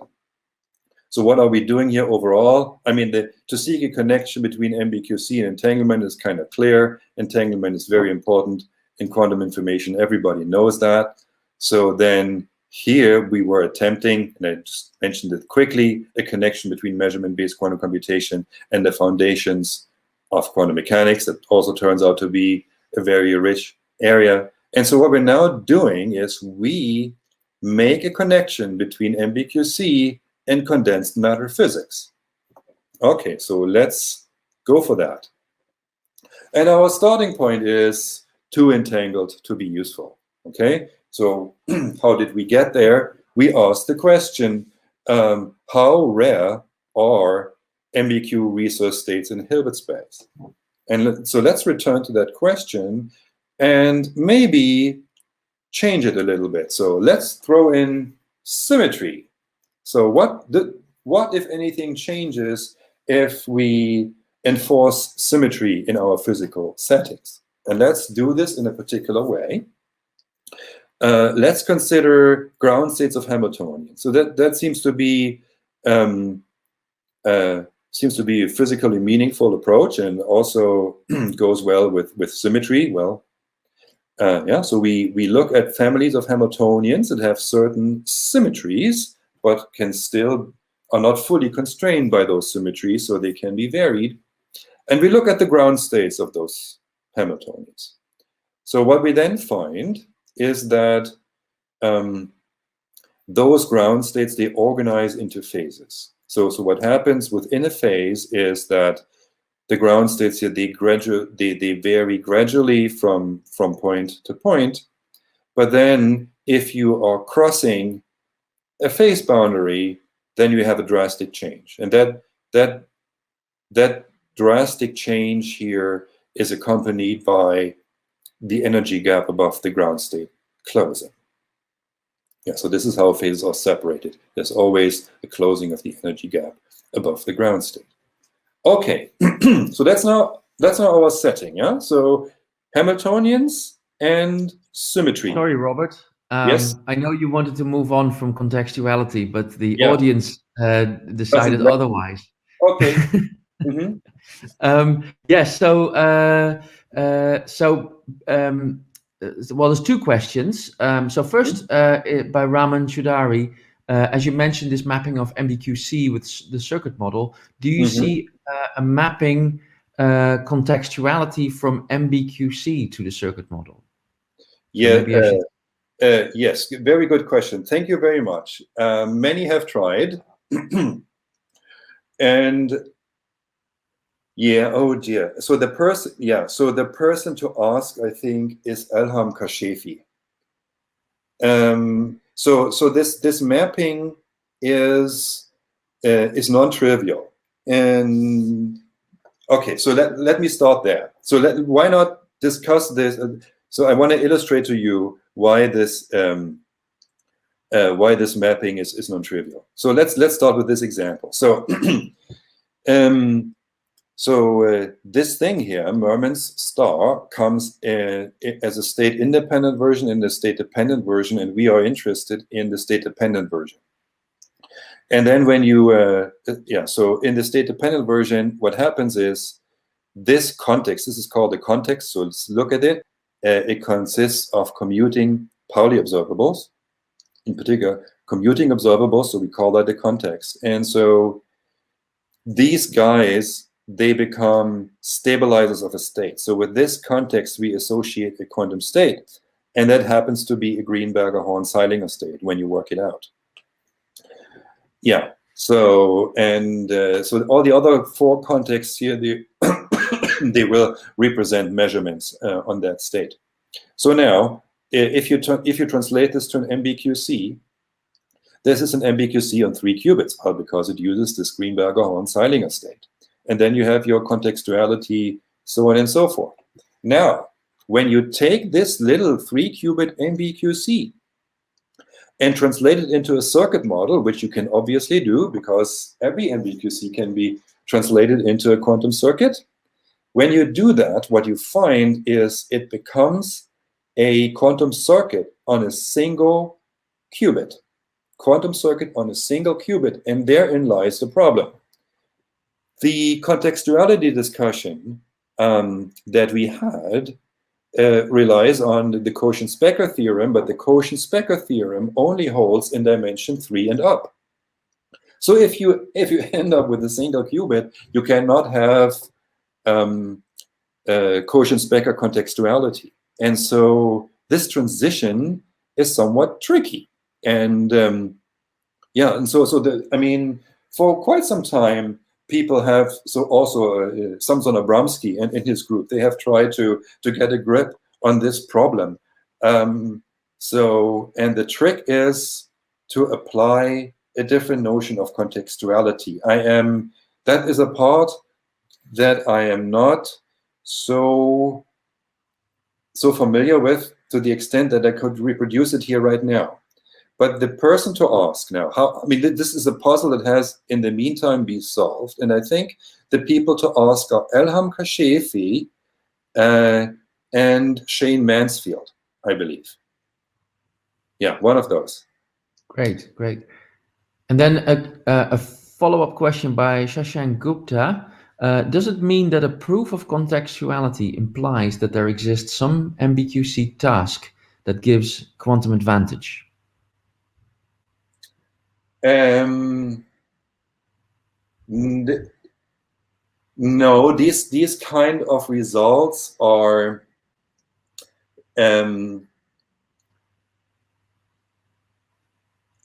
these kind of results do not directly relate to quantum advantage as you would usually understand it.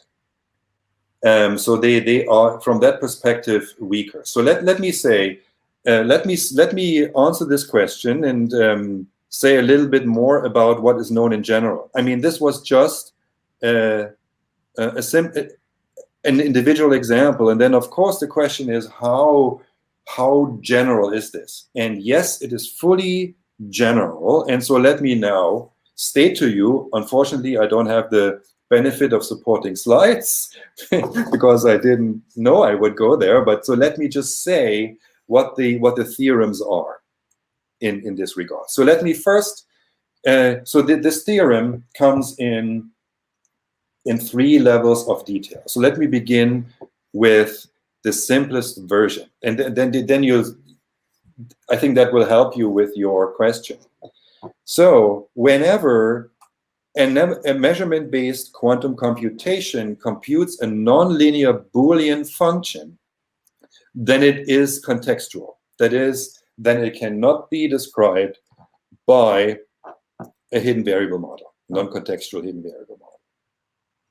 Okay, so this is the simplest version of the theorem. So whenever it computes, for now deterministically, but we'll work on that, a nonlinear Boolean function, then it is contextual. So it is, I think so Boolean functions, this is just about nonlinearity. So some nonlinear Boolean functions are probably very easy to calculate. So you see, in this sense, Mbqc, I mean, these contextuality results are not directly related to speedup, unlike other contextuality results for a different model of quantum computation, namely quantum computation with magic states. There, it's directly related to speedup.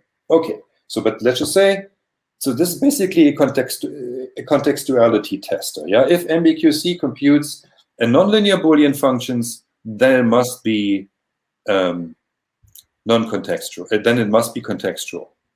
So now you can refine the statement. Maybe let me just take this one additional step. What about probabilistic function evaluation? Think about Shor's algorithm, for example. It is a probabilistic algorithm. Most algorithms will be probabilistic. And so the next step is to say that if you probabilistically compute a nonlinear Boolean function, then this thing is contextual if your success probability is above a certain threshold. And what that threshold is depends on a certain nonlinearity measure of the function that you are computing. Yeah, maybe I leave it at that. Okay, thank you very much for that. Good. Are there any further questions about contextuality? No. Good. Okay, so then let's go back to this condensed matter thing, computational phases of matter. Okay, so let's just back up. We were talking about how rare are resource states for Mbqc in Hilbert space, and we slightly changed the setting. So we threw in symmetry as a new ingredient. Okay, and so the fundamental observation is, in many circumstances, quantum computational power, I mean the power that quantum states have for Mbqc, it now becomes a property of these phases. Quantum computational power is now uniform across phases. So if you find a state, maybe here in the center of the phase, that is good for measurement-based quantum computation, any state in the phase anywhere will have the exact same power. And so I think that is a change to the answer. So, well, assume that you have a phase where there is computational power. That this implies that Mbqc power is no longer rare because you have it in the entire phase. Good. So that is the overall idea. So symmetry changes everything here in terms of rareness of Mbqc resources. So this gives you an idea that maybe symmetry is very important for measurement-based quantum computation. And let's explore that a little bit. Okay, so there's three in this program of computational phases of matter. There's three works that I would like to highlight here. So the first work is by Akimasa Miyake, who kind of got this train going. And so what he looked at was a hybrid model of quantum computation. It was part Mbqc, part adiabatic. And so what he observed about this computational scheme was that, okay, so yes, the resource state is now the ground state of a Hamiltonian, and you didn't need to know what precisely the Hamiltonian was and what precisely the ground state looked like. You didn't need to know that. All you needed to know was that a certain symmetry was present. So the symmetry guaranteed the functioning of the computational scheme. And he realized at the spot that this feature was something related to what's known symmetry-protected topological order in condensed matter physics. So this is really the starting point of this line of work. So variations don't matter. All you need to know that a certain symmetry is present, and as soon as you have that, you can compute with that in this hybrid model of adiabatic and Mbqc at first. Good. So that's the starting point. this observation is the starting point. So next item that I want to mention here is by Dominic Els, Eli Schwartz, Andrew Doherty, and Stephen Bartlett from Sydney. At the time, people have, of course, moved since then. I mean, Doherty and Bartlett not, but yeah.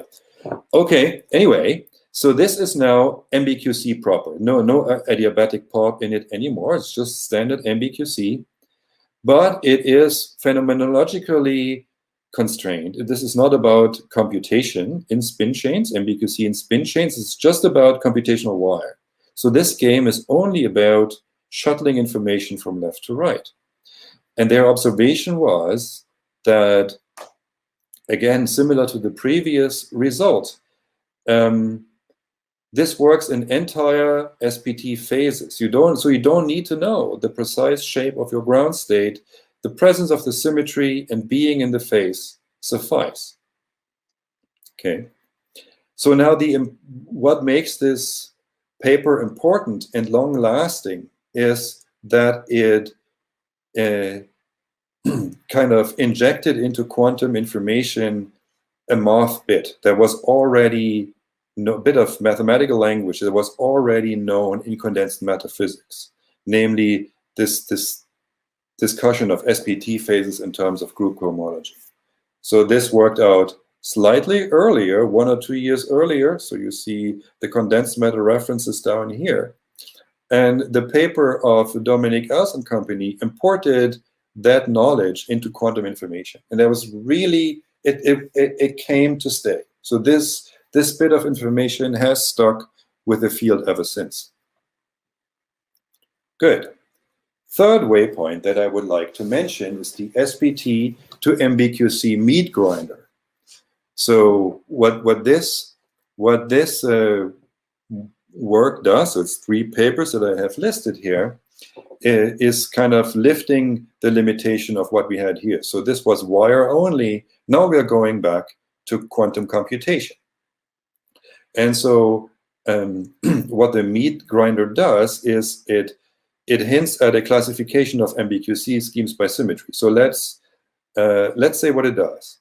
So what you put into the meat grinder, the meat you put in, is the mathematical description of those physical phases, of these symmetry protected phases. And they are described, and this is what physicists have shown us, by the symmetry group, and then a topological construct, a so-called group co-cycle. And I'm not going to explain what it is, but SPT phases have a very neat mathematical characterization. That's all I'd like to say.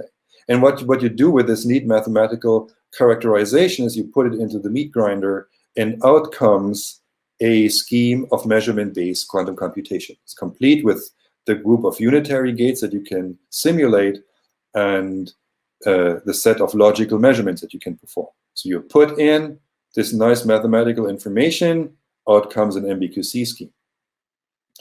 And yeah, so this gives you this would give you a classification of Mbqc schemes if not all of this were valid only in spatial dimension 1.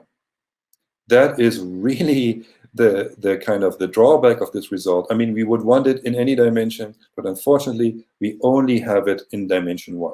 And all the 3 results that I have reviewed so far, they have this problem that they only apply to spatial dimension 1. They only apply to spin chains, not sheets or whatever. Good. Okay, but I wanted to show that we have this level of understanding now, at least in 1D. Yeah, so it's a very general comment that I'd like to make, and I want to pick up on something that I said earlier about the role of symmetry. So the slide is entitled Symmetry's Work and Asymmetry's Contribution. And that's because both symmetry and symmetry breaking play a role. So the classification from the previous slide, it rests on symmetry. Symmetry is the means by which we do the classification. But if we want to run Mbqcs in those phases, you need symmetry breaking. And that symmetry breaking comes in with the measurements. So the resource state that you're using is symmetric, but the measurements break the symmetry. If you would enforce symmetry respecting measurements, then you would be thrown back to wire. But wire is not enough for us. We want to compute. And in order to compute, we need symmetry breaking measurements. Okay, so that gives us now... Yes? Robert, can I just clarify for myself? Yeah. So when you first introduced the measurement, the cluster states, you introduce it as the ground state of an Ising interaction. And no, sorry, if I may interrupt, not a ground state. It is unitarily evolved under the Ising interaction. That is what creates it. Yes. Yeah. So is the single qubit measurement that is not a Pauli measurement, is that the symmetry breaking aspect of the Mbqc? Yeah. Yes, it is. And I will tell you why this is so on a later slide. I can follow up on your question on a later slide. Yeah. So the measurements break the symmetry, and the reason they break the symmetry is that they are not sigma x. Sigma x measurements will be compatible with the symmetry, but as we saw here, sigma x measurements just make wire. Okay, and the symmetries are not shown here, so I'll show you the symmetries later on another slide. But I just kind of wanted to throw this out, very kind of bird's eye view thought. Symmetry plays a role, but so does symmetry breaking. So now make up your mind about that. Good. Okay, so I already alluded to this. The problem with all these results is that they apply to 1D systems only. They apply to spin chains only. What's the problem with that? Well, if you map back to the circuit model, as we illustrated before, you're losing one dimension. So this maps to 1D, maps to the circuit model in 0 dimension, meaning constant number of qubits, 1, 2, 3, something like that. So that is not compatible with universality. And so the question is, and it's the last thing that I mentioned here, are there computationally universal quantum phases in 2 dimensions? And the answer is yes. And that is now a result from 2 years ago from my group. So no classification or anything, just an example. And so let me just define the setting. So this lives on a 2-dimensional grid, maybe which is topologically a torus. And this is what's shown here is how symmetry is implemented. So you have these diagonals of tensor points of sigma x's. So this is a symmetry, that is a symmetry, and then every translate is also a symmetry.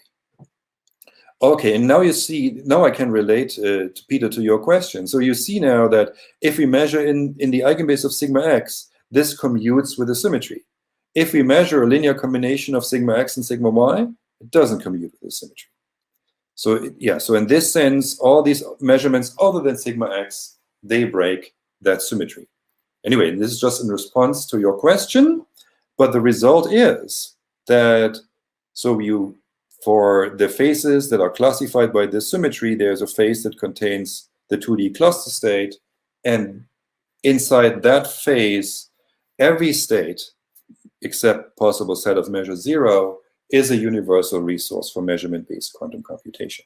So this is the first computationally universal phase of quantum matter. So since then, quite a number of such phases have been identified. Good, so this was the last result I wanted to present. And also, I'm pushing the limit here of time, so let me conclude.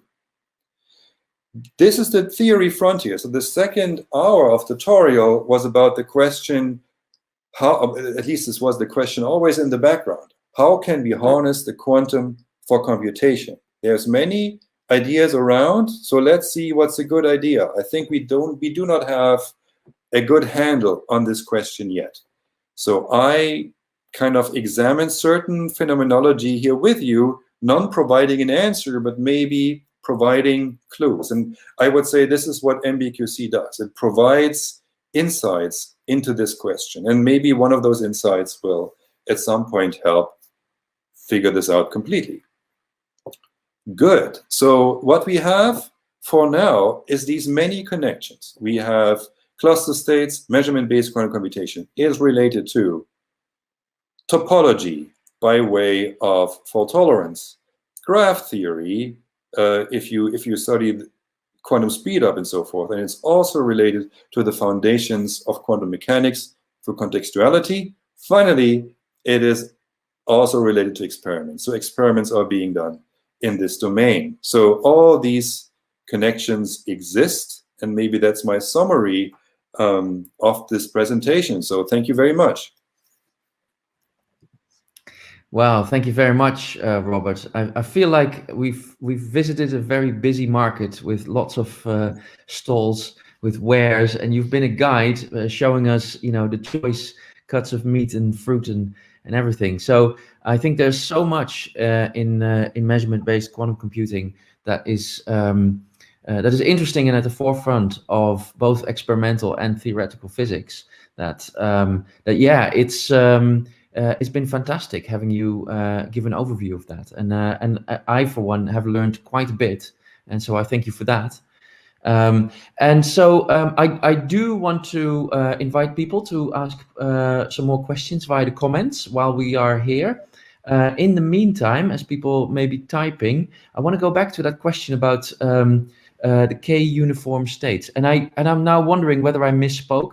The original question was, what are the advantages of using K-uniform states? And then there was a comment by Darren Moore. It might be a reference to hypergraph states, and saying that a K-uniform state in that context is a graph state with hyperedges only of order K. I see. So can I, just for myself, translate the question into what is the benefit of using hypergraph states? Yes. Yeah. Okay. So. If that were the question, okay, let's assume this was the question. I would say, from a practical point of view, I mean, I hope Ottfried Gühne is not calling me up and shouting at me, but from a practical point of view, I would not see an advantage. I mean, to the extent that, we in my group, we have looked at hypergraph states in summer projects. Maybe we didn't have the right approach. There is a paper about how to do Mbqc with hypergraph states only employing X and Z measurements. This is a paper by Akimasa Miyake. I think this is maybe the most advanced paper on the subject. So yeah, okay, so I just kind of want to refer you to that if you've not already come across it. And that would be hypergraph states at the next level above cluster states. So, but by my own experience, and that may be misleading, is that the hyper makes everything harder from a practical point of view. Even wire in hypergraph states can be kind of a complicated thing to implement. And so I believe that hypergraph states maybe have something to say in terms of theory. So like graph states, also hypergraph states have this formulation in terms of group cohomology. And so it is, in a way, it comes up in this last subject that I mentioned, namely the computational phases of matter. So we constructed a phase around a graph state, a computational universal phase around a graph state or a cluster state. Maybe it can also be constructed around hypergraph states, and they would live at a higher level in group cohomology. And so how I see it, the benefit of studying hypergraph states can be theoretical. So it can give us more insight into this question: what is the role of symmetry for measurement-based quantum computation? How is that implemented? So this is where I would see the gain. But it is hard as far as I can tell. It's a difficult problem. Right. Thank you. And there's a question by Raman Chudari. Is universality and quantum speedup the same thing? I am not sure. I mean, am I the person to? I'm not sure. I mean, I think you can have. It is. I mean, I think you can have speed up without having universality. So your universality is more like a guarantee. Yeah. So if you are universal, you're sure not missing anything. But I think. Sorry. yeah. Yeah. So No. I think the Google result, the famous one from last year, Mhm. they demonstrate a speed up, but their machine was, I don't think, universal. Mhm. To just underscore your point. Yeah. Mhm. And then there's a question by Darren Moore. Is there a way to quantify the distance of the correlations in a cluster state? For example, does a measurement on a vertex only affect its neighborhood? Can any operations affect farther than the nearest neighbor?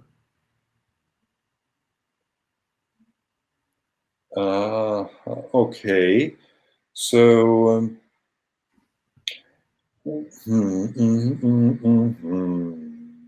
Let me see. Yeah, well, there's two angles from which to look at this problem. You could look at the effect of a single measurement, or you could look at the effect of groups of measurements. And I think the way the question is posed, it is more the former angle, looking at the effect of a single measurement. And in that case, I think the effect is really only in a neighborhood. And if I only had a, yeah, let me go to a slide where I can illustrate that. Where I have a cluster state? Okay, so yeah, okay, so I wanna explain that if you have a single measurement, the effect is only felt in the neighborhood. And why is this so? Okay, so you do a measurement, say here on this qubit, where I'm wiggling with my pointer, and that can be in any basis. And then the claim is, oh, I don't know if this is a good argument. So what I wanted to say is, the effect cannot be felt farther out, because what you can do in subsequent measurements is you measure everything in the square around the former qubit in the z basis, which would effectively excise this entire square. And so independent of what you measured here in the first place, it will no longer be felt anywhere after these additional measurements have been performed. Yeah, and so yeah, maybe that's the concrete thing that I can say now. Also, what else is supporting this point of view that measurements only do something in the neighborhood here? So if you now specialize, it's not a complete argument. If you specialize to XYZ measurements, we have those rules for representing them on a graph state. So for example, if this was a Z measurement, the qubit just disappears. If it is a Y measurement, then you modify the edges in the neighborhood. And if it's an X measurement, you modify the edges in the neighborhood in some other way. So I would say from this perspective, individual measurements have only local impact. Yeah, individual measurements only have local impact. Yeah, that would be my answer. Also, isn't it true that if it didn't have only local impact, then your error correction solution wouldn't work anymore, right? Because I think your entire error correction is in the surface code is based on containing your errors locally. Am I right? But again, I think this angle of looking at the measurements one at a time wouldn't apply there, because you are measuring everything all at once. Oh, I mean, almost everything all at once. So it is really this other perspective Right. that Okay. comes into play. You need to look at what these measurements do together. Right. Right. Okay. And then a question by Katerina Figliar. Thanks very much for the talk. Does Mbqc provide advantages for fault tolerance compared to the circuit model, or are the two completely equivalent?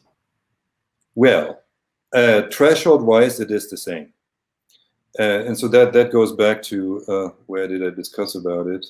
Yeah, so this is kind of this type of stuff. You have the same threshold for Mbqc with 3D cluster states as you have for the 2D circuit model with nearest neighbors only. There's a tiny, tiny difference in the error model. It has to do with the scheduling of operations, but in the end, it doesn't make a difference. The threshold value is the same. So is there a difference? I mean, I guess for many applications, it would be desirable to be able to do it in 2 dimensions, because 2D stuff you can print on a wafer. Yeah, so the whole semiconductor industry is at your disposal if you have something in 2 dimensions. And so I would figure that from that perspective, maybe the circuit version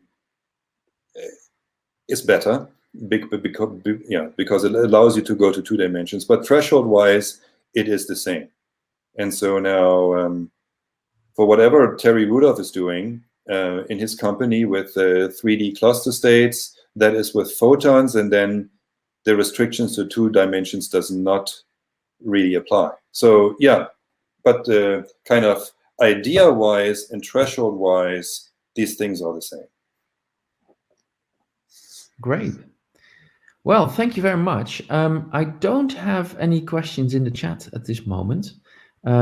So I would like to thank you again for what I found was a fantastic, wonderful tutorial. And also I'd like to thank you for stepping in at what was quite a last minute notification. So we are much obliged. And yeah, thank you, Robert Raussendorf. And so I'd like to thank everybody who participated and asked questions. And yes, I hope you will all enjoy the remainder of this workshop. Thank you.